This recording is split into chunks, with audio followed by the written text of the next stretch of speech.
Hello guys, मैं अंजू और मैं काफ़ी टाइम से अपनी वीडियो नहीं डाल रही हूँ। लगभग आज मुझे 1 महीना हो गया है वीडियो ना डाले हुए।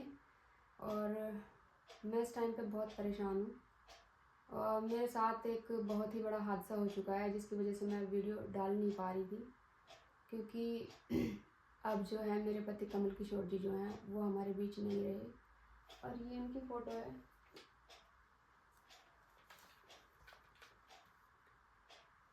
तो ये हमारे लिए तो देखो बहुत बड़ी दुख की बात है और इस टाइम हम अपने बहुत ही बड़े दुख में हैं गाइस। जब से कमल किशोर जी गए हैं हम अकेले पड़ गए। हम 4 बंदे थे, अपने घर में खुश थे। और ये हादसा हुआ था 19 तारीख को हुआ था और 21 तारीख को उनकी डेथ हो गई थी गाइस। तो तब से हम अकेले पड़ गए हैं। और आपको तो पता ही है कि जो हमारे घर के मेन मेंबर होते हैं, अगर वो उनको ऐसा कुछ हो जाए तो कितनी दुख की बात है। आप मेरी जो है दुख को समझ ही रहे होंगे जो भी है। चलो, जैसे ही कमल किशोर जी गए बस हमारे ऊपर तो जो है दुखों का पहाड़ टूट पड़ा गाइस। और इस टाइम हम दिखा नहीं सकते अपना मन चीर के किसी को कि हम कितने दुख में हैं। बस उनके जाने के बाद तो बिल्कुल अकेले पड़ गए हैं। घर भी बहुत सुनना हो गया है हमारा। और जो भी हुआ वो बहुत ही बुरा हुआ। ये हमने कभी सोचा भी नहीं था, क्योंकि कमल किशोर जी को किसी प्रकार का कोई दुख नहीं था, कोई प्रॉब्लम नहीं थी। अचानक ही चले गए। ये भी मैं आपको बताऊंगी बाद में कि कैसे क्या हुआ, कैसे उनकी डेथ होगी। और चलो, डेथ तो हुई और इस वक्त हम इतनी उलझन में हैं कि बहुत ज़्यादा उलझन में हैं हम। जो कमल किशोर जी के परिवार वाले हैं, जैसे कि मेरे सास ससुर, मेरा देवर देवरानी, इनकी दोनों बहनें और मेरे जो नंदोई हैं, इन सब ने तो हमें बहुत ज़्यादा परेशान कर रखा है इस वक्त। जबकि हमारे इनसे 1.5-2 साल से कोई लिंक ही नहीं था किसी बात के लिए। कमल किशोर जी, आज मैं बता देती हूँ कि क्या काम करते थे। वो यूनियन बैंक में क्लर्क थे गाइज। और अब जब से उनकी डेथ हुई है तो मेरे ससुराल वालों ने मुझे बहुत परेशान कर रखा है। तो उनकी नौकरी जो है मुझे मिलने वाली है। अब आपको ये तो पता ही है गाइस, क्योंकि हस्बैंड के बाद तो जो नौकरी जो है पहला तो वाइफ का ही होता है, उसके बाद बच्चों का होता है, हस्बैंड की हर चीज़ पे हक। पर मेरे जो ससुराल वाले हैं वो मुझे धमकी दे रहे हैं, मुझे इस बात की धमकी दे रहे हैं कि हम तुझे नौकरी नहीं लेने देंगे। और गाइज मुझे मारने तक की धमकी दी जा रही है गाइज। मेरे ऊपर बहुत दुख बीत रहा है इस टाइम पे। मैं बहुत बड़े दुख की घड़ी में हूँ इस टाइम पे। हमारे साथ उनका 1-1.5 साल से कोई लिंक नहीं था गाइज। और अब वो हमारी हर चीज़ पे कब्जा करना चाह रहे हैं, हर चीज़ पे अपना अधिकार जमा रहे हैं। जिस दिन से कमल किशोर जी की डेथ हुई थी उसी दिन से उन्होंने मुझे टॉर्चर करना शुरू कर दिया। मेरे बच्चों को डराना धमकाना, मेंटली टॉर्चर कर रहे हैं। मेरे बच्चों के माइंड में भी बहुत गलत गलत बातें वो डाल रहे हैं। मेरे बच्चों का भी माइंड जो है ब्रेन वॉश किया जा रहा है। और इस बात से मैं बहुत दुखी हूँ इस टाइम पे। आप तो समझ ही सकते हैं गाइज मेरे दुख को। देखो, अगर मेरे बंदे की नौकरी थी तो उस पर सबसे पहला अधिकार मेरा है, उसके बाद मेरे बच्चों का है। पर ये सब पता नहीं इनको क्या हो गया है गाइज, किस चीज़ के लालच में बस इन्हें मेरी प्रॉपर्टी का लालच पड़ गया है इस टाइम पे। बस हर ये यही बात सोच रहे हैं कि हमें इसकी प्रॉपर्टी हड़प लें, किसी ना किसी तरह इसको बाहर निकाल दें। गाइज जिस टाइम इनकी डेथ हुई थी, इनकी बहनें भी मेरे को मारने के लिए आ रही थी और मुझे जान से मारने की कोशिश करी उस दिन भी इन्होंने। मेरे दुख को इस टाइम किसी ने नहीं देखा। मैं अपने दुख में बहुत दुखी थी और ऊपर से मुझे उसी दिन से इन्होंने टॉर्चर करना शुरू कर दिया था गाइज। और जबकि जो इनकी बड़ी बहन है जिसका नाम राकेश है, वो हमारे यहाँ 4 साल से आई नहीं। अपने भाई के हाथ पे, कमल किशोर जी के हाथ पे राखड़ी बांधने भी नहीं आई वो कभी। कमल किशोर जी 3 साल पहले उसके घर भी गए थे, ये बताने के लिए उसे, कि ये पूछने के लिए उसे ये गए थे कि बता मेरे से क्या गलती हुई है। हमने उसे कभी कुछ नहीं कहा, ना ही मेरे हस्बैंड ने उसे कभी कुछ कहा था। सिर्फ वो ये पूछने गए थे कि हमारे पास क्यों नहीं आती है, कोई बात तो बता। तब उसने कमल किशोर जी को यही जवाब दिया था कि आज तो तू मेरे घर पे आ गया, आज के बाद ना आएगी तो मेरे लिए मर गया। एक बहन ने अपने भाई को ऐसी बात कही और वो घर पे आके बहुत रोए। उसके बाद 3-4 दिन बाद उन्होंने मुझे ये बात बताई थी कि मेरी बहन ने मुझे ऐसे बोला है। उस बहन ने तो पहले ही मरा मान लिया। और आज 4 साल के बाद जब कमल किशोर जी की डेथ हुई थी 21 तारीख को, तो तब उसने अपने मरे भाई का मुंह देखा था। तो वो क्या लेने आई है गाइस, जब पहले उसने अपने भाई को मरा मान लिया और उसके बाद मुझे टॉर्चर करना शुरू कर दिया। मेरे बच्चों को टॉर्चर कर रहे हैं ये सब। बहुत ज़्यादा हमें परेशान किया जा रहा है। मेरे बच्चों पे कभी मेरे हस्बैंड ने उंगली तक नहीं लगाई और ये लोग मेरे बच्चों की पिटाई तक भी कब्जा कर रहे हैं सब के सब। मुझे मेंटली टॉर्चर इतना किया जा रहा है कि जिस दिन भोग था ना गाइस, सारे रिश्तेदार आए हुए थे। भोग के टाइम से हमको सारे रिश्तेदार चले गए और इन्होंने मेरे घर वालों को रोक लिया शाम को। फिर शाम को जब इन्होंने मेरे घर वालों को रोका तो रात को इन्होंने इतना लड़ाई झगड़ा करा, सारे परिवार ने मिलकर, जिसमें मेरे सास ससुर, मेरे दोनों नंदोई और मेरी दोनों नंदे और मेरा देवर देवरानी, ये पूरा परिवार शामिल था। जबकि पहले इनमें से आपस में भी कोई नहीं बोलता था, और कमल किशोर जी के जाने के बाद ही ये सब आपस में एक जगह इकट्ठे हो गए और ये सब इन्होंने मुझे परेशान करना शुरू कर दिया। इन सब की एक बात है, मेरे को कह रहे हैं कि जैसे हम चाहेंगे तुझे वैसा रहना पड़ेगा। इतना इन्होंने मुझे परेशान किया, इतनी गालियाँ दे रहे हैं। कमल किशोर जी ने मुझे कभी मेरा नाम भी नहीं लेके बुलाया गाइज, और अब ये मुझे गालियाँ दे के बुला रहे हैं। क्या हक है गाइज, इन्हें क्या हक है? मेरे सास ससुर हैं, घर के बड़ों का क्या काम होता है गाइज, आपको तो पता ही है। घर के बड़ों का ये काम होता है कि वो घर को संभाल के उनको चलाना पड़ता है। मेरे सास ससुर ने मेरी बेइज्जती होते हुए अपने सामने देखा, अपनी आंखों के सामने देखा गाइज। मेरे नंदोइयों ने मुझे इतनी गंदी गंदी गाली दी, मेरे देवर ने भी मुझे इतनी गंदी गाली दी। मुझे इन्होंने यहाँ तक भी बोला कि कमल ने तुझे बहुत ऐश करवा लिया, अब हम तुझे अपने पैरों की जुत्ती बना के रखेंगे, अपने पैरों के तलवे हम तुझे चटवाएंगे। ऐसी ऐसी बातें सर मुझे बोले जा रहे हैं गाइज।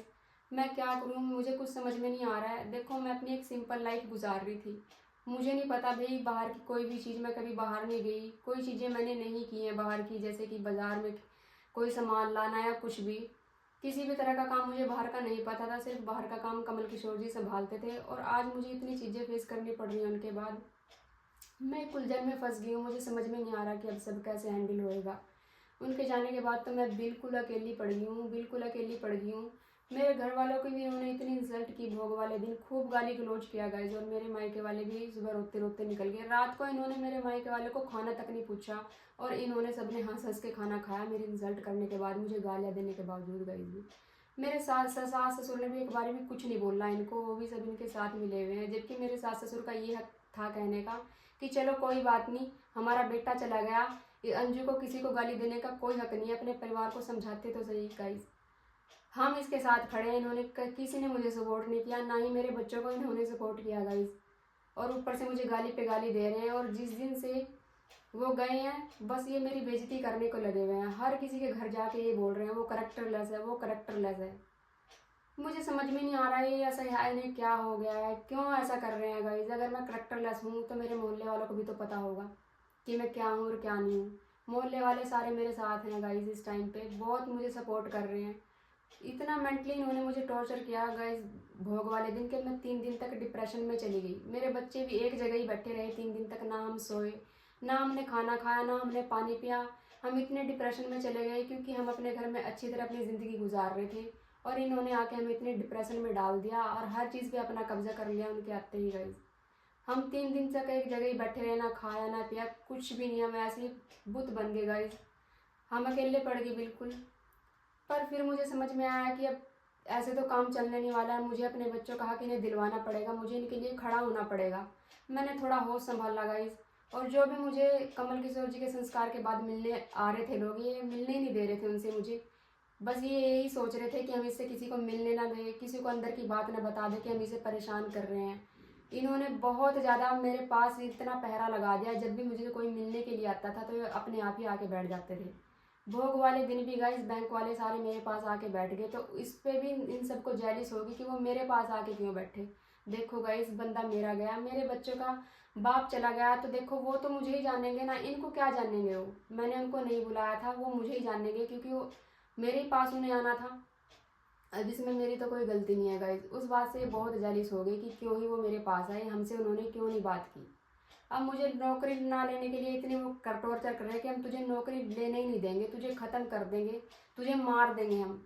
इस टाइम तो गाइज मैं बहुत डरी हुई हूँ, मैं कहीं आ जा नहीं रही हूँ, मैं क्या करूँ मुझे कुछ समझ में नहीं आ रहा है। मेरे बच्चे भी, मेरी बेटी भी 1 महीना हो गया आज पूरा स्कूल गए हुए। बच्चों के मेरे एग्ज़ाम स्टार्ट हो गए हैं, मेरा बेटा 10वीं के एग्ज़ाम दे रहा है, उसको मैंने भेजा है। अभी 15 तारीख को एग्ज़ाम शुरू हुए थे 10वीं के। डर डर के रह रहे हैं हम घर में, बच्चों को भी मैं डर डर के भेज रही हूँ स्कूल कि कहीं ये कुछ करना दे, कहीं कुछ करना दे। कहाँ की रहूँगी। देखो गाइज, मेरे हस्बैंड तो चले गए, अब मैं अपने बच्चों को ही देख के जीऊँगी गाइज। अगर ये भी नहीं रहे तो मैं कैसे जीऊँगी फिर इनके बिना। कुछ समझ में नहीं आ रहा है, मेरी हेल्प करो गाइज, मेरी हेल्प करो गाइज। मुझे कुछ सजेशन दो, कुछ कमेंट करो मेरे लिए कि मैं क्या करूँ आगे, क्या ना करूँ। और एक दिन ऐसा हुआ कि जो मेरे नंदोई हैं, जिसका नाम मांगे राम है, उसने मुझे फ़ोन पे बहुत गालियाँ दी, बहुत गालियाँ दी, जिसकी रिकॉर्डिंग भी मेरे पास पड़ी हुई है गाइज। और मुझे उसने ये बोला कि मैं तुझे घर पे मारने आ रहा हूँ। मैंने अपने मोहल्ले में सबको बताया कि ऐसे ऐसे है, और वो मुझे मारने आ भी गया गाइज। जब मैं घर पे आई, मैंने अपने ससुर को बोला, मैंने कहा मुझे फ़ोन पे ऐसे ऐसे वो गाली दे रहा है। मेरे ससुर ने कोई रिस्पॉन्स नहीं दिया। मैंने कहा फ़ोन करके बोलो कि वो मुझे गाली क्यों दे रहा है। तब मेरे ससुर ने फ़ोन किया, उन्होंने पूछा तो ऊपर से गाली दे के ही मेरा नंदोई बोल रहा है कि हम तो अब इसको ऐसे ही तंग परेशान करेंगे। अब कमल चला गया है, अब हम इसको ऐसे ही टॉर्चर करेंगे, ऐसे ही हम इसको परेशान करेंगे गाइज। तब मैंने अपने ससुर से बोला, मैंने कहा ये बात गलत है। खूब गालियाँ उसने दी, फ़ोन पे गालियाँ दे के उन्होंने मुझे बुलाया और मेरे को बोला, मेरे ससुर को बोला उन्होंने कि उसको घर पे रोक के रखना है, बाप भी वहीं बैठे और मैं उसको घर पे मारने आ रहा हूँ। मैंने इतनी बात सुनते गाइज घर का ताला लगाया और मोहल्ले में मैंने सारे शोर मचा दिया और मैं बच्चों को थाने लेके भाग गई। वहाँ पे मैंने सारी रिपोर्ट लिखवाई और वो मुझे मारने आ भी गया। फिर गली में आया, तब मेरे मोहल्ले वालों ने उसे पकड़ के बिठाया वहाँ पे, और जब तक मैं वापस नहीं आई तो जाने नहीं दिया। सारी बातचीत हुई, उसने माफ़ी मांगी कि मैं आगे से ये चीज़ नहीं करूँगा, लेकिन इसके बावजूद भी ये बाज नहीं आए। फिर मुझे दोबारा से इन्होंने तंग परेशान करना शुरू कर दिया। इतना तंग कर रखा है मुझे, इतना तंग कर रखा है कि मैं बहुत उलझन में फंसी हूँ इस टाइम कि क्या करूँ क्या ना करूँ। मुझे कुछ समझ में नहीं आ रहा है इसमें क्या करूँ। इसके बावजूद भी ये मेरे घर पे आते रहे और हमें परेशान करते रहे, मेरे बच्चों को भी परेशान करते रहे गाइस। मैंने थाने में इनसे ये सब लिखवाया कि आप आगे से ये नहीं करोगे। इन्होंने लिखा पर फिर भी नहीं माने ये। उसके बाद अब डेली का ही इनका काम हो गया गाइस, मुझे परेशान करने का, धमकियाँ देने का। मेरे घर पे आके मुझे बोल रहे हैं मकान खाली कर, मकान खाली कर, अब जितनी प्रॉपर्टी है सब हमारी हुई। इनकी कैसे हुई गाइस? मकान मेरे घर वाले के नाम पे है, कमल किशोर जी के नाम पे है। हम नया घर बना रहे थे, वो भी उनके नाम पे ही है। वहाँ पे काम चल रहा था, 6 महीने से काम चल रहा था, नया घर हम बना रहे थे। और वहीं पे ही कमल किशोर जी की डेथ भी हुई है, नए घर पे ही। और बहुत परेशान कर रखा है गाइस इन्होंने, कुछ समझ नहीं आ रहा इस टाइम पे हम क्या करें क्या ना करें। अभी परसों 19 फरवरी को अभी परसों 19 तारीख को 19 जो फरवरी अभी गई है, मैं अपनी कोठी पे गई जहाँ पे हमारा घर बन रहा था, और वहाँ पे जो ताले थे वो मेरे ताले चेंज कर दिए गए और मेरे ससुर ने वहाँ दूसरे ताले लगा दिए। जब मैं वहाँ पहुँची, मैंने देखा यहाँ पे दूसरे ताले लगे हुए हैं। मैंने उनसे बोला, मैंने कहा आप मेरे घर की चाबी मुझे दे दो, अब आप मुझे काम नहीं करवाना यहाँ पे कोई आगे।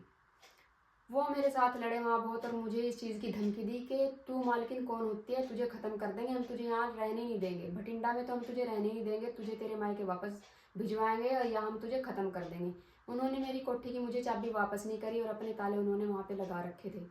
मैं इतनी परेशान हुई, मैं रोई, सारा मोहल्ला वहाँ पे भी इकट्ठा हो गया, लेकिन उन्होंने किसी ने मेरा दुख नहीं समझा और मेरी चाबी मुझे वापस नहीं की। फिर मैंने थानों में फ़ोन किया, वहाँ पे फिर थानेदार आए, उन्होंने भी समझाया इन्हें, पर ये समझ में नहीं आया इन्हें। कह रहे नहीं, प्रॉपर्टी हमारी हुई, प्रॉपर्टी हमारी है, हमारे कमल के अब हर चीज़ पे हक हमारा है। मेरा देवर दिनेश भी उनका फ़ोन तक भी मांग रहा है, कह रहा मुझे फ़ोन दे, मुझे फ़ोन दे। मैं उनका फ़ोन कैसे दे दूँ? मेरे बंदे ने खून पसीने की कमाई से अपनी हर एक चीज़ कमा रखी है, इनसे हमने कभी कुछ नहीं लिया, उसके बावजूद भी हर एक चीज़ पे अपना हक जमा रहे हैं। कमल किशोर जी की बाइक भी जो है हमारे नए मकान पे खड़ी थी, फिर मैं उसे अपने घर पे ले आई क्योंकि जोर ज़बरदस्ती कर रहे थे अपने घर पे ले जाने की। मेरा देवर ने मुझे बहुत फोर्स किया और मुझे बहुत धमकियाँ दी, कह रहा उसकी बाइक की चाबी भी मुझे दे, उसका फ़ोन भी मुझे दे। क्यों गाइस, मैं क्यों दूँ उनका हर सामान? अगर वो चले गए तो उनके हर सामान पे मेरे बच्चों का हक है, मेरे बच्चे तो हैं, उनका सामान कैसे हुआ गाइस? इस तरह से मुझे इन्होंने परेशान कर रखा है बहुत ज़्यादा, घर से निकालने को फिर रहे हैं।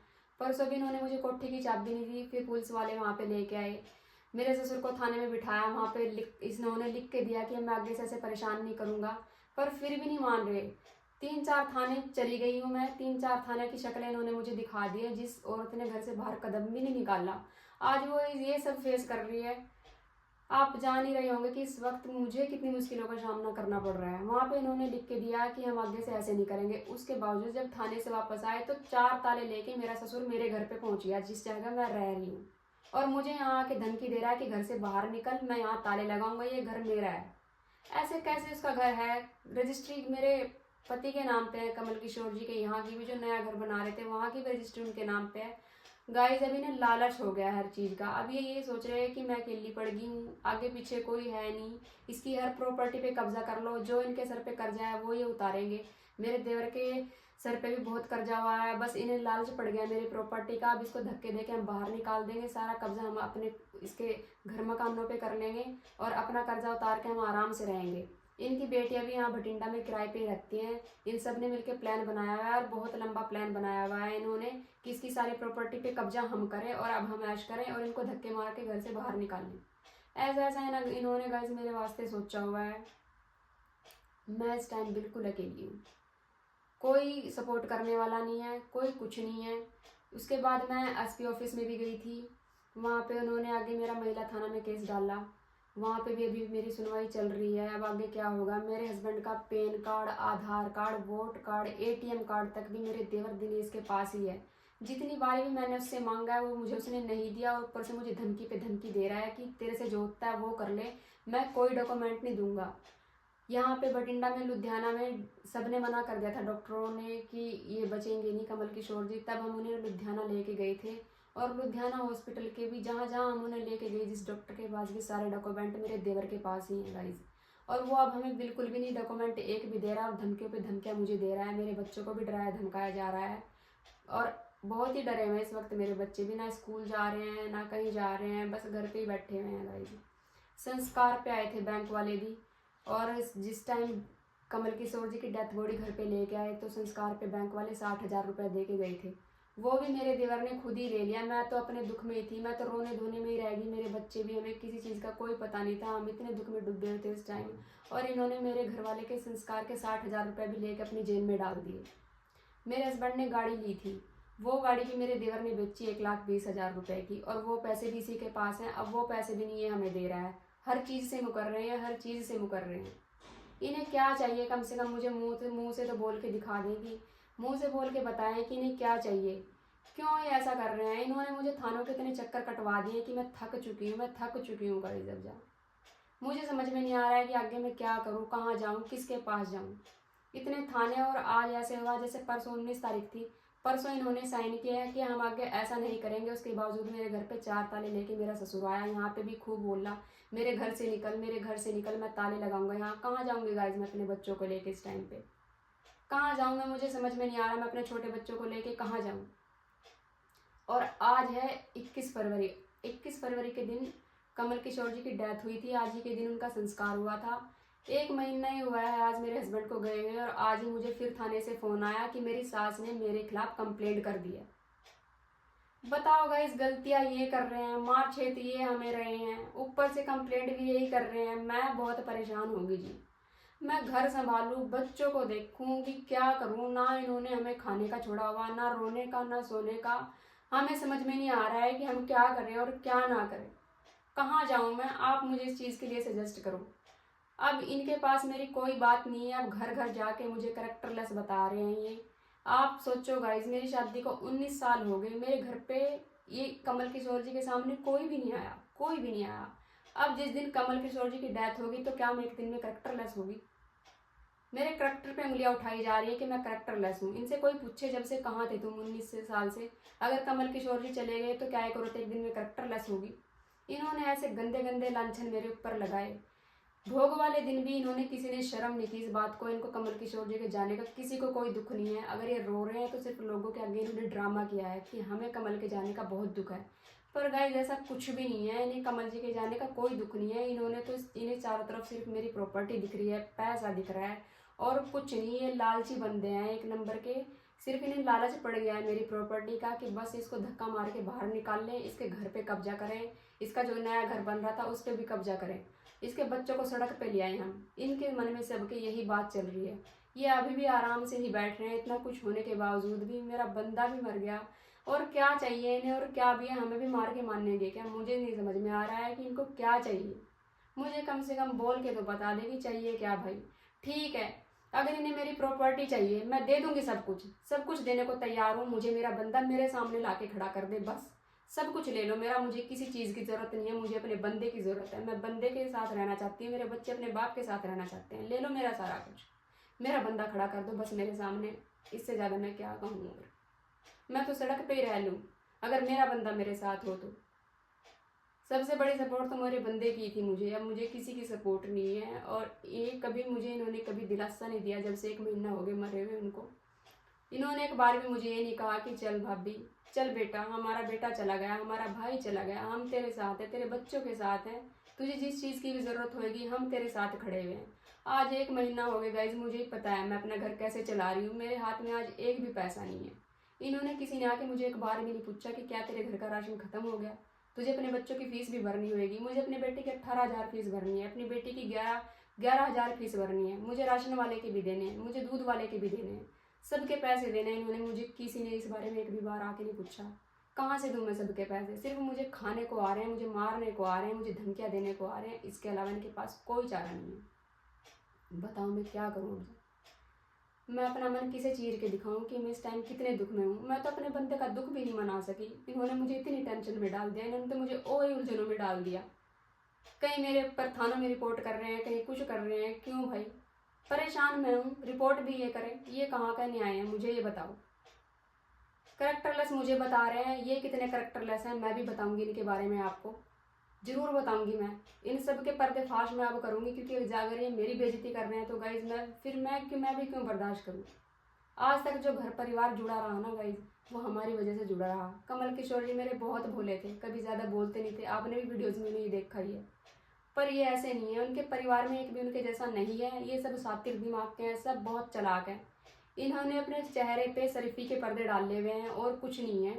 मेरा देवर भी यूनियन उसमें बैंक ऑफ बड़ौदा में काम करता है, मुक्तसर में। जो वो शरीफी का पर्दा अपने मुंह पे डाल के फिर रहा है, वो वैसा बिल्कुल भी नहीं है। ना ही मेरे सास ससुर, ना ही मेरे नंदे, ना ही नंदुई।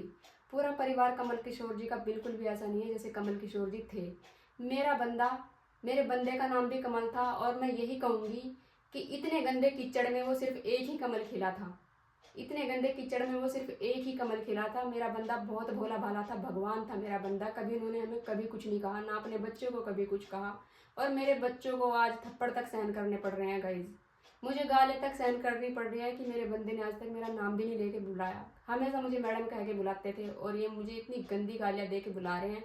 मैं आपको रिकॉर्डिंग भी सुनाऊंगी कि कितनी कितनी गंदी गालियाँ ये मुझे दे रहे हैं। बताओ गाइज, मेरी समस्या का हल निकालना, मुझे कमेंट में बताओ मैं क्या करूं क्या ना करूं। जितने मेरे चरित्र पे लांछन लगा रहे हैं ना, इनके चरित्र भी मैं आपको बताऊंगी कि ये कैसे हैं, इनके चरित्र कैसे हैं। मैं आपको एक चीज़ बताना चाहती हूँ गाइज, जब किसी इंसान के पास किसी की कोई बात नहीं होती तो वो सिर्फ उसके चरित्र पे ही उंगली उठा सकते हैं। मेरे बंदा मेरा इतनी रिस्पेक्ट करते थे, वो बहुत ज़्यादा मुझे रिस्पेक्ट करते थे। वो मैं उनकी करती थी, वो मेरी करते थे। हम चारों जने आपस में खुश थे। लेकिन आज हम इतने दुखी हैं कि हम नहीं बता सकते।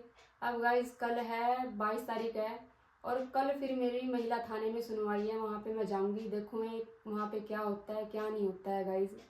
और जो मेरी सास ने मेरे खिलाफ़ कंप्लेंट की है, उसकी मंगलवार को, जो आने वाला मंगलवार है, वहाँ पे सुनवाई है। मुझे नहीं पता मेरी सास ने मेरे खिलाफ़ क्या लिखवाया है क्या नहीं लिखवाया, वो तो मैं आपको बताऊँगी जब मैं वहाँ पे जाऊँगी। तो जो मेरी वीडियोज़ हैं आने वाली गाइज, प्लीज़ वो आगे देखते रहना और मुझे बताना, मुझे कुछ सजेशन करना। क्योंकि देखो मैं एक सिंपल हाउसवाइफ थी, मुझे बाहर का कुछ भी नहीं पता। इतना कुछ मेरे साथ हो रहा है, कहीं भी मेरी अच्छी सुनवाई नहीं हो रही है। इसके अलावा मैं कहाँ जाऊँ कहाँ ना जाऊँ, प्लीज़ मुझे सपोर्ट करना और मुझे कमेंट में भी बताना कि अब मैं क्या करूँ क्या ना करूँ खुद को सेफ रखने के लिए गाइज।